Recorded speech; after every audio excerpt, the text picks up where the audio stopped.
Our other Vice Patron from the ADF is the Air Commander, Air Vice Marshal Darren Goldie. And Darren gave his apologies. He simply has another commitment that prevented him from being here.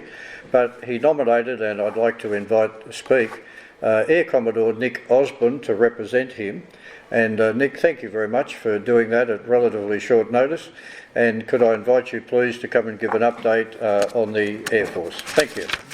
Your Excellency, distinguished guests, and as Her Excellency pointed out, all you important people out there. It's a pleasure to be here today to represent Air Vice Marshal Goldie. One thing I would point out is we kind of thought about having a really good video, and we don't. But I would like to thank Rear Admiral Early for the cameo appearance of the P8 and the KC-30. You probably didn't notice it. I did.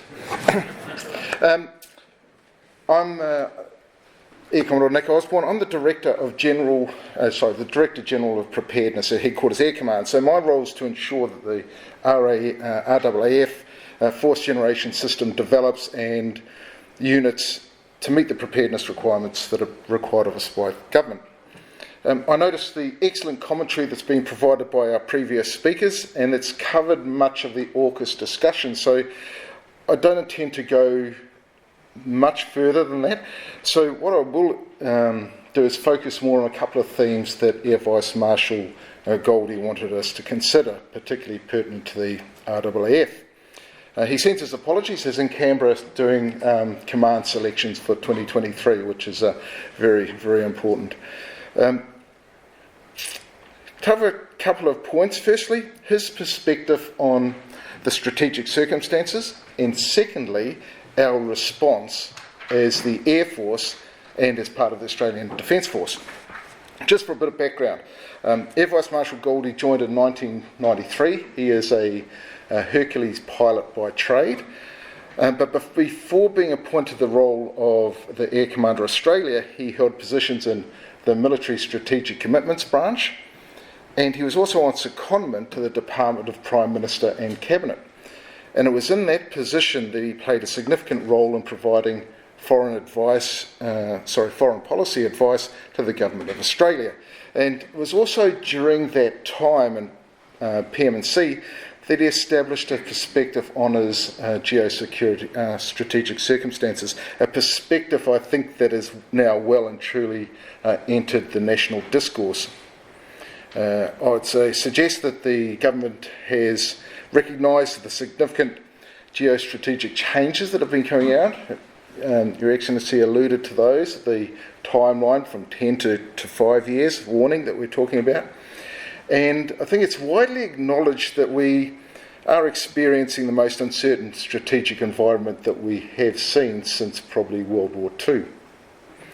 Now, I'd say while there was some reassuring commentary coming out of the latest G20 summit, particularly with some of the comments between Australia and China and some of that engagement, I suggest that there is still significant uncertainty, and that uncertainty will continue for some time yet.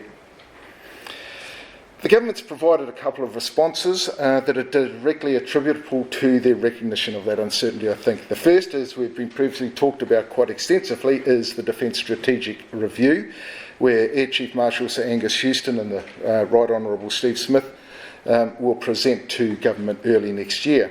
This will be a seminal moment in the future of our nation and the way we consider defence.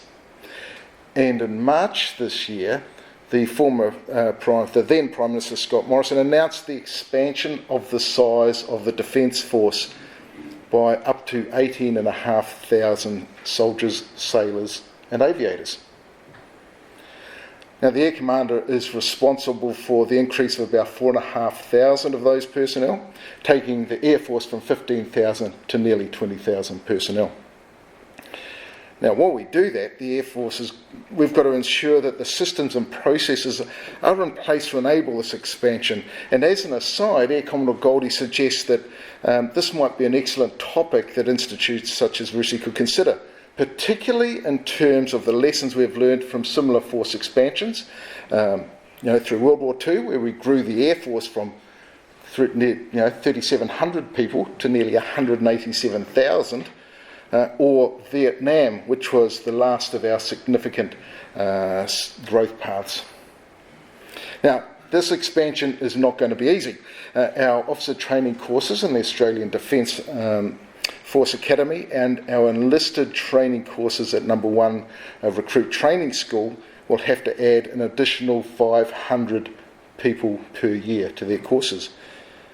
Now, there won't be more lecture rooms. We're not going to get a whole bunch more medical staff to support these students. There's not going to be a whole lot of extra chefs to turn up to feed these students.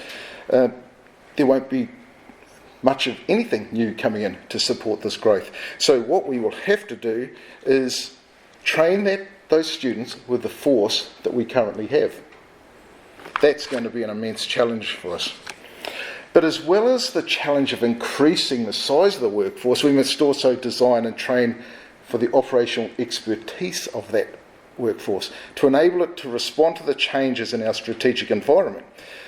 At its simplest, and it was very reassuring to hear Major General Pearce talk about it and some of our other speakers talk about it, we will have to improve how we integrate across the ADF.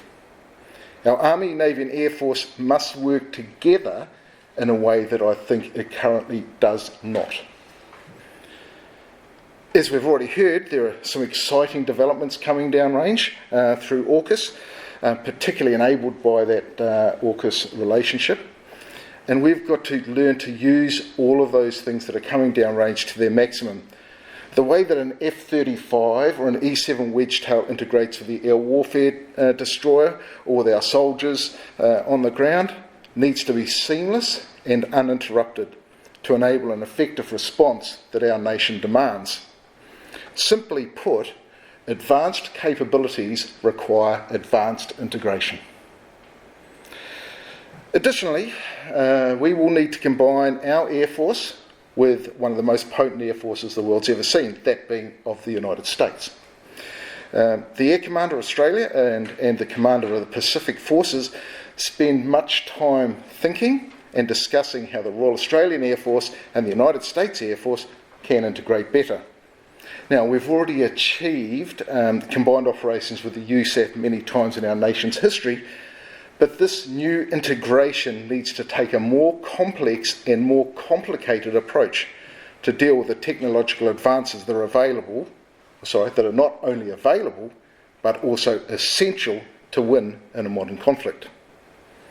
Now, it's through these two themes, workforce expansion and close integration with our joint and combined partners, that we in the Air Force will be able to provide the air and space power and security that our nation needs and deserves.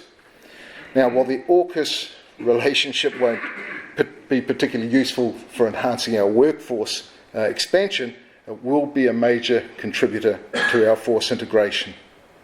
And as Rear Admiral Early suggested, AUKUS is demonstrating that cooperation, friendship and trust are essential elements to achieving our collective goals. Now, I've got you back on time. Nick, thank you for that very personable and very relevant presentation. Very much appreciated. And not only have you got us back on time, we're actually ahead of time. So there's an excellent and unique experience for us all.